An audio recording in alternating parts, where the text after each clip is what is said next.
En un automóvil Mercury Montego de 1969 viajaban un grupo de 5 jóvenes amigos en dirección a una ciudad llamada Chico en California, desde Yuba City. Este auto pertenecía a Jack Madruga porque era el único de los 5 que estaba habilitado para manejar. La noche del 24 de febrero de 1978, Jack había pasado a buscar a sus amigos para ir a ver el partido de baloncesto de uno de sus equipos favoritos. Luego de ese partido, los chicos debían volver a sus casas, pero pasaron 4 días y ellos jamás volvieron. El 28 de febrero de 1978 se encontró el Mercury Montego de Jack completamente abandonado y en una zona remota, más específicamente en la zona del Bosque Nacional de Plumas, a unos 113 kilómetros en la dirección opuesta a la que debían dirigirse los chicos esa noche luego del partido para ir a sus casas. Pero eso no era lo único extraño. El auto estaba medio enterrado en la nieve y con una de las ventanas completamente abiertas. A simple vista no había problemas mecánicos aparentes. La gasolina estaba casi llena y las ruedas habían sido giradas como si hubiera intentado maniobrar el auto fuera de la nieve. La maniobra que realizaron con el auto, donde giraron las ruedas, da a pensar que los amigos intentaron sacar el coche de la nieve. Lo más probable a simple vista fue que se quedaron atrapados e hicieron varios intentos por liberar el vehículo antes de decidir abandonarlo. Esta acción también mostraba que, aunque trataron de resolver el problema, algo los llevó a dejar el vehículo precipitadamente. Aparte, la llave se encontraba puesta en el contacto en la posición de encendido, lo que indicaba que el auto fue abandonado muy de repente, como si no tuvieran tiempo para parar el motor. Dentro del auto encontraron mapas de California. Estos sugerían que los amigos planearon su viaje de regreso a casa, a modo de no perderse. Toda la comida, tartas, barras de chocolate, botellas de gaseosa y una botella de leche que se encontraron dentro del auto daban a entender que era algo que habían comprado en el camino para su viaje, poco antes de desaparecer. El hecho de que el auto estuviera en buenas condiciones mecánicas y con suficiente gasolina hace que la decisión que tomaron de abandonarlo sea aún mucho más intrigante. Podemos asumir que se sintieron desesperados, desorientados, o que algo o alguien los obligó a dejar el auto y adentrarse en el bosque. ¿Será que se encontraron con alguien en el camino de regreso? ¿O qué fue lo que los hizo perder el rumbo esa noche hacia una zona completamente distinta y tan peligrosa para luego desaparecer en el medio de la nada? La historia de hoy nos lleva hasta Yuba City, en California, para conocer a 5 amigos que pasaron de juntarse para ir a un partido de baloncesto en la Universidad Estatal de California, en Chico, para luego desaparecer por completo en medio de la nada. Ellos dejaron un rastro que hizo que la desaparición fuera aún mucho más misteriosa. Acompáñame a ir tras las pistas que dejaron los 5 de Yuba en este misterioso caso de desaparición como parte del especial de diciembre al que llamamos Esfumados.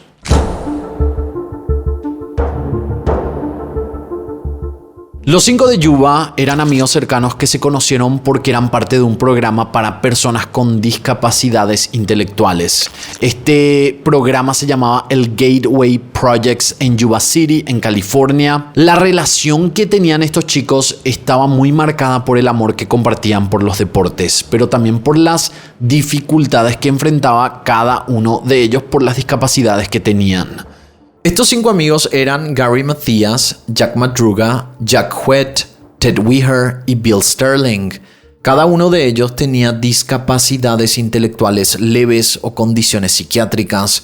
A pesar de que ya eran todos mayores de edad, dada sus condiciones, tenían necesidades diferentes y uno de ellos hasta necesitaba medicación. Jack Madruga, de 30 años, tenía una discapacidad intelectual y era introvertido.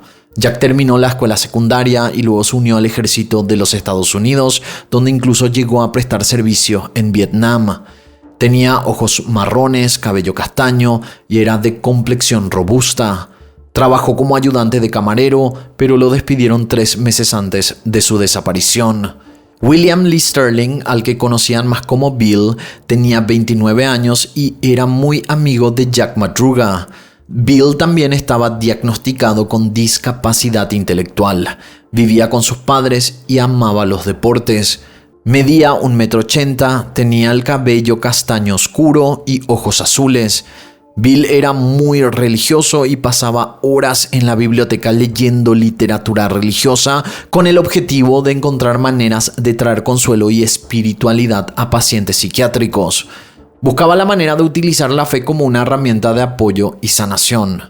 Jack Huet, de 24 años, tenía una discapacidad intelectual confirmada, lo que hacía que su mente sea como la de un chico mucho menor, como de unos 16 años. Jack, al que lo llamaban cariñosamente Jackie, vivía con sus padres, quienes afirmaban que era un poco lento para responder, pero que esto no lo echaba para atrás a la hora de hacer amigos porque era muy extrovertido. Es más, Jackie incluso empezó a salir con una chica unos meses antes de su desaparición. Amaba el deporte como el resto de sus amigos. Ted Weger era como el hermano mayor de Jackie. Ellos se llevaban muy bien y pasaban mucho tiempo juntos. Ted tenía 32 años, también estaba diagnosticado con discapacidad intelectual, vivía con sus padres, trabajó durante un tiempo como conserje y también fue empleado de un bar. Pero dejó sus trabajos porque su familia creía que por sus condiciones Weger era un poco lento y esto ya estaba afectando su trabajo. A pesar de sus 32 años, Ted tenía una actitud como de niño, extremadamente amable y podemos decir que hasta inocente. Tenía ojos castaños, cabello castaño rizado y luciendo siempre una panza cervecera. Gary Dale Matías, de 25 años, prestó servicio militar pero recibió una baja psiquiátrica por tener problemas con sustancias. A Gary le habían diagnosticado esquizofrenia, lo que le causaba brotes violentos, pero gracias a la medicación pudo estabilizar su condición. Gary fue el último en unirse a este grupo de amigos y lo hizo gracias al baloncesto. Medía 1,80 m, tenía el cabello castaño y los ojos color avellana. Trabajó como asistente en el negocio de jardinería de su padrastro. Durante la secundaria, Gary era conocido por ser excelente en los deportes y toda esta experiencia jugando al fútbol americano fue lo que lo llevó a que su consejero le sugiriera que se hiciera cargo del equipo de baloncesto Gateway Gators, y fue allí que conoció a los demás chicos y se hicieron muy amigos. Además de jugar baloncesto, ellos se reunían todos los sábados para jugar a los bolos. Gary era un chico muy habilidoso y se le daban muy bien muchas cosas. También era conocido por ser muy buen músico. Los 5 chicos crearon un vínculo de amistad tan fuerte que prácticamente eran como familia. Incluso sus familiares se conocían entre ellos y estaban constantemente en contacto.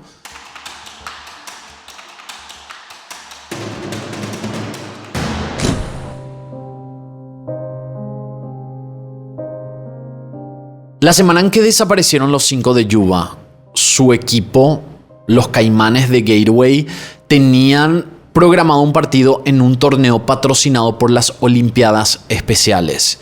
Este partido estaba previsto para el 25 de febrero de 1978, un día después de su desaparición. Sin embargo, los chicos nunca llegaron a jugar.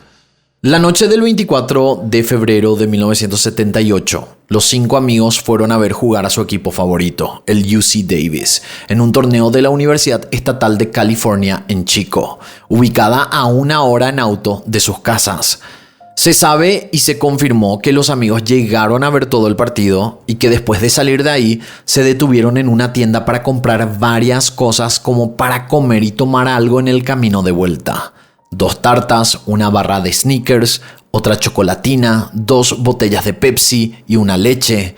Luego emprendieron su viaje de regreso. Esa fue la última vez que fueron vistos con vida. Al día siguiente, los padres informaron la desaparición de sus hijos porque estos no regresaron a casa tras el partido de baloncesto que fueron a ver. Y en lugar de movilizarse y comenzar la búsqueda, las autoridades no se movilizaron porque dijeron que todos ellos eran mayores de edad y no podían tomar la denuncia si es que no pasaban al menos 1 o 2 días de no aparecer. Los familiares pidieron que por favor se iniciara la búsqueda porque era una situación especial. Como les conté, uno de los chicos, a pesar de tener la mayoría de edad, tenía la mentalidad de un menor. Aparte, todos ellos tenían necesidades diferentes, pero aún así, la policía no tomó la denuncia en serio. Cuando surgió la idea de que tal vez se escaparon o tenían otros planes que no informaron a sus padres, estos descartaron esa posibilidad, diciendo que sus hijos debían jugar un partido al día siguiente y ya habían preparado todo con antelación. La participación en este juego era algo que evidentemente no olvidarían y que por sobre todo estaba en sus planes. Los familiares estaban sumamente preocupados, entonces fueron ellos quienes se movilizaron. Recorrieron las carreteras y todos los alrededores para ver si encontraban a los chicos. Pero nada, no había señales de ellos. Y los amigos y conocidos de los chicos tampoco pudieron dar mayor información al respecto. Pero pudieron confirmar que efectivamente esa noche del 24 los vieron durante el partido del UC Davis. Luego de mucho insistir, el sheriff finalmente tomó la denuncia de los familiares y por fin comenzó la búsqueda. Pero pasaron los días y no se encontraron pistas sobre la desaparición hasta que el 28 de febrero finalmente apareció el vehículo de Jack Madruga. El auto se encontró gracias a un testigo que tuvo un incidente cerca de la zona y que esa noche escuchó a personas cerca. Pero como no lo ayudaron, el hombre le pareció sospechoso, entonces contactó a la policía. Como les había comentado al inicio, el auto se encontraba en buenas condiciones y con combustible. Solo se sospechaba que tal vez la rueda se les había atascado en la nieve y por eso posiblemente decidieron abandonar el auto. Tanto para los investigadores como para la policía, esta pista era muy importante porque lo más probable era que encontraran o a los chicos o alguna otra evidencia acerca de este automóvil abandonado, y esto era lo más lógico. Pero ese mismo día cayó una tormenta de nieve y los equipos de búsqueda tuvieron que parar, porque no solo era imposible encontrar algo, sino que también era muy peligroso. Los vehículos para nieve apenas podían movilizarse entre toda la nieve que había caído, así que les tocó esperar el deshielo primaveral. O sea, estamos hablando de varios meses. Para el 4 de junio de ese mismo año, las rutas ya no representaban un peligro y se podía circular por las carreteras. Un pequeño grupo de motociclistas había hecho una parada en un campamento de caravanas. Caravanas también es lo que se conoce como casas rodantes, y este campamento era del servicio forestal. El campamento de casas rodantes parecía deshabitado ese día, por lo que a los motociclistas les llamó la atención ver que una de las caravanas tenía una de las ventanas del frente rota, como si alguien hubiera roto esa ventana para entrar. Cuando estos hombres se acercaron al lugar, olieron o sintieron un olor asqueroso muy fuerte, algo que probablemente no habían sentido nunca antes en su vida. Y tenemos que decir que se trataba de Ted Weger.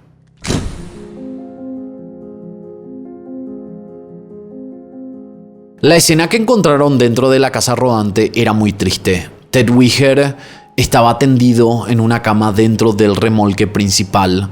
Su cuerpo se había congelado hasta morir. Tenía 8 sábanas sobre su cuerpo y estas sábanas estaban como atadas a su cuello, no como para ahorcarlo, sino como si lo arroparon. Alguien aparentemente lo había cubierto con esas sábanas y se teorizó que no fue él mismo el quien hizo esto. Ted no tenía puestos sus zapatos de cuero que llevaba al día de su desaparición, ni se veía que estuviera por ninguna parte. Pero dentro de la caravana estaban los zapatos de otro de los chicos, los de Gary Matías. Al parecer fue quien estuvo con él por algún tiempo. Cerca de la cama estaba una mesa en la que estaban su anillo de níquel, uno que llevaba grabada la inscripción Ted, su collar de oro, su billetera con efectivo adentro y un reloj de oro. Estos eran esos famosos relojes Waltham de bolsillo de la época, al que le faltaba el cristal. Este reloj no pertenecía a ninguno de los 5 amigos. No sé si se acuerdan que les conté, pero Ted era un hombre bastante alto y corpulento. Pesaba como 90 kilos y medía 1,80 m. Cuando lo encontraron pesaba como 50 kilos o menos. Sus pies estaban congelados y tenía una barba que dio a entender que vivió agonizando de hambre por al menos entre 8 a 13 semanas. Lo más triste de esta escena fue que no habían encendido fuego ni la calefacción. Había muchos muebles de madera que podían servir perfectamente para quemarse y hacer fuego. Y fuera del remolque había un tanque de propano en un cobertizo. Si abrían el gas, habrían tenido calefacción. Dentro del cobertizo de almacenamiento también había latas de raciones de comida tipo C, lo que se conoce como raciones de campo o militar. Se encontraron unas 12 latas abiertas y una de ellas con un abrelatas P-38. Este es un abrelatas del ejército, algo que solo podía ser de Madruga o Matías, que eran los que prestaron servicio militar. Pero en ese mismo cobertizo había un armario que nadie había abierto, donde había un montón de comida variada, suficiente como para mantener con vida a los 5 chicos durante todo un año. Todo esto hizo que ese triste desenlace que tuvo Ted fuera aún mucho más terrible y lamentable. Al día siguiente, el 5 de junio, encontraron los restos de Jack Madruga y Bill Sterling. Estaban al otro lado de la carretera, a unos 18 metros aproximadamente del automóvil. Por cómo encontraron sus restos, Jack aparentemente había sido devorado por animales salvajes y arrastrado a unos 3 metros hasta un arroyo donde quedó boca arriba. De Bill solo quedaban los huesos esparcidos en una zona boscosa. 2 días después, más cerca del remolque, el padre de Jackie Huet encontró la columna vertebral de su hijo. Había más huesos en la zona y al día siguiente encontraron el que era su cráneo, unos 100 metros cuesta abajo del resto de los huesos. Para el papá de Jackie, este fue un hallazgo terrible y estremecedor. Estaba absolutamente devastado. A unos 400 metros de distancia, encontraron 3 mantas de lana del servicio forestal y una linterna de 2 pilas, tiradas al costado del camino. La linterna estaba ligeramente oxidada y apagada. No se podía saber cuánto tiempo llevaba en ese lugar ni de dónde sacaron todas estas cosas. Hasta ese momento encontraron 4 cuerpos, pero todavía faltaba uno de los desaparecidos, que era Gary Matías. A Gary lastimosamente nunca lo encontraron, solo se encontraron sus zapatos dentro de la caravana. Los investigadores llegaron a pensar que quizás se quitó sus zapatos porque a causa del frío necesitaba algo más abrigado, como los zapatos de cuero que tenía Ted. Aparte, debido al intenso frío, los pies de Gary muy probablemente se hincharon, entonces al no quedarle sus zapatos, los cambió por los de su amigo para así poder salir y capaz buscar ayuda. Pero no se encontraron sus lentes y Gary sin sus lentes veía muy mal. Como Gary nunca apareció, las instituciones psiquiátricas del estado recibieron una descripción suya por si lo veían o por si alguien lo encontraba. Él no había llevado su billetera cuando salió de la casa con los chicos para ver el partido, por lo que no tenía su identificación a mano. Otro detalle importante es que Gary, como les conté, tomaba su medicación semanalmente para tratar su esquizofrenia y como ya habían pasado varios meses de estar vivo, no estuvo tomando sus remedios durante todo ese tiempo. En el pasado, Gary había tenido episodios muy violentos y fue acusado de agresión en 2 ocasiones. Cuando él no tomaba sus medicamentos, caía en una psicosis desorientada y solía terminar en el hospital de la administración de veteranos. Esto con los años mejoró considerablemente porque su padrastro lo ayudaba mucho. Él controlaba que tomara sus remedios regularmente. Su médico llegó a decir que su caso incluso fue uno que le llamó bastante la atención por sus mejorías. Creo que en gran parte esto se debió al gran apoyo que tenía en casa, ya que estaba rodeado de gente que lo motivaba a cuidarse. Con la incógnita de no saber qué pasó con Gary Matías, el miedo que tenían todos era que con la falta de medicación algo terrible pudo haberle ocurrido en ese bosque. Y muchas teorías se pusieron sobre la mesa tratando de resolver este misterio.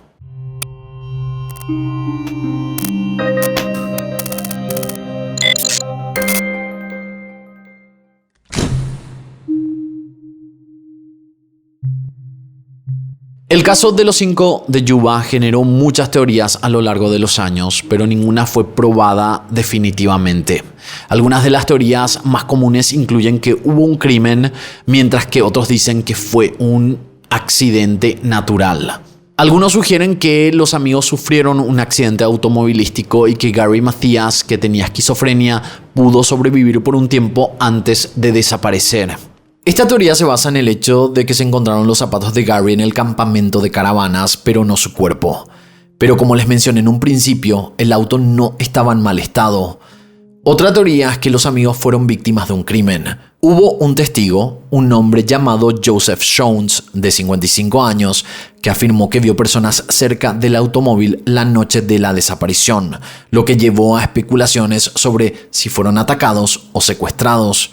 Esta incluso es una teoría que varios familiares de los chicos creen que es posible. Como por ejemplo, el sobrino de Jack Madruga, George Madruga, dijo en entrevistas que probablemente a Jack lo hicieron desviarse del camino porque él nunca abandonaría su vehículo y mucho menos tomaría esas decisiones tan raras al manejar. Cosa que también es rara para toda persona de la zona que entiende de las condiciones climáticas del lugar y cómo puede ser difícil manejar por esa zona. Estas personas creen que los amigos se desorientaron y perdieron el rumbo en el bosque.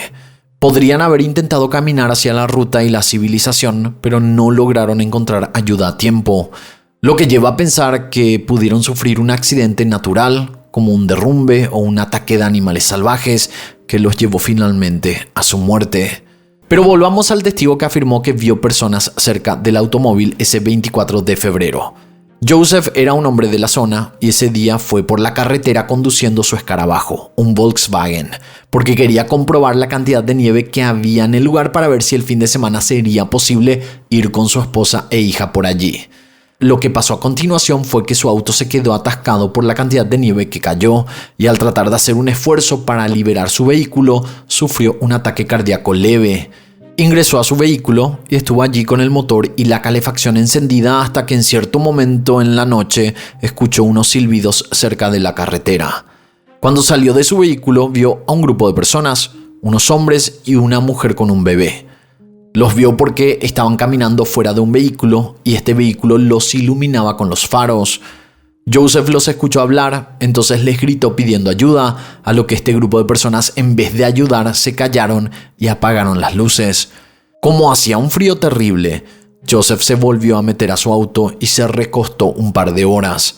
En cierto momento de la noche vio luces como de linternas, pero nadie se acercó a hablar con él. Joseph Jones decidió volver caminando porque su auto se había quedado sin combustible. En ese momento no sabía, pero poco después de salir caminando, muy cerca aún de su propio vehículo, pasó cerca de un auto abandonado. Era el Mercury Montego de los 5 de Yuba. Joseph caminó hasta un albergue llamado Mountain House, tomó algo para tener energía y recuperarse y siguió caminando. Esta declaración levantó sospechas de juego sucio debido a la considerable distancia entre donde quedó el vehículo de los amigos y donde fueron encontrados los cuerpos. Esta teoría implicaría que hubo personas con malas intenciones involucradas y que éstas pudieron darse a la fuga sin ser identificadas y así cometer un crimen perfecto, porque recordemos que las condiciones climáticas se prestaron para que la investigación en la zona se demorara. Pero de ser así, yo me pregunto, ¿cuál sería la motivación de estas personas para meterse con unos chicos que claramente tenían necesidades diferentes y que solo querían volver a su casa? ¿Acaso presenciaron algo que no debían? Y también la pregunta es, ¿quiénes eran estas personas si esta teoría es real? Este caso realmente nos deja a muchos con la incógnita y pensando en las miles de posibilidades. No sé qué piensan ustedes, pero a día de hoy ya son 46 años de este misterio que sigue sin resolverse. Aparecieron 4 y uno sigue desaparecido y las familias de los 5 de Yuba aún buscan respuestas. Hasta aquí el caso del día de hoy. Me gustaría saber qué opinan sobre este tipo de contenido enfocado a personas que desaparecieron, se esfumaron.